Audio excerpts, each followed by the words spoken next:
So dito may Anytime Fitness. Tapos din ako galing sa VTL. Tapos meron ditong foot and body massage. So ang tawag nila dito is Lakewood Plaza. So ito yung itsura ng Westboro nila or commercial development dito sa loob ng South Forbes. Last time na nagpunta kami dito, may binidyo kami yung bahay. Walang tubig yun dito. Tingin ko wala pa rin naman. So dito may Anytime Fitness. Tapos din ako galing sa VTL. Tapos meron ditong foot and body massage. So ang tawag nila dito is Lakewood Plaza. Ang sarap lang dito kasi ang lalaki ng puno. Kaya pala ang daming tumatakbo dito. Kasi ganito yung view mo. Nung last na punta ko kasi hindi ko na-appreciate. Kasi ongoing to, so may takip. Tingin ko, ay may tubig na pala ulit. Hindi nga alam mataas. Tapos doon pwede kang mag-rent ng bike. Oh. Tapos alam mo ba yung mga bahay dyan? Villas na yan guys. Villas na yan. Ang Villas kasi may gate 1 and gate 2.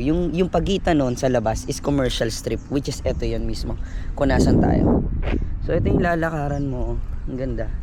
Tapos yung banda doon, parang may rentahan ng bicycle eh. Hindi ko lang alam eh. Pero baka kasi dumating na yung client. Kaya hindi tayo makapaglibot ng malayo sa kotse.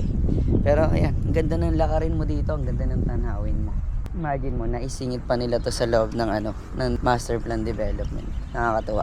And actually, dapat lang, no? Dapat lang. Kasi along the way, yun yung mas binavalue ng tao.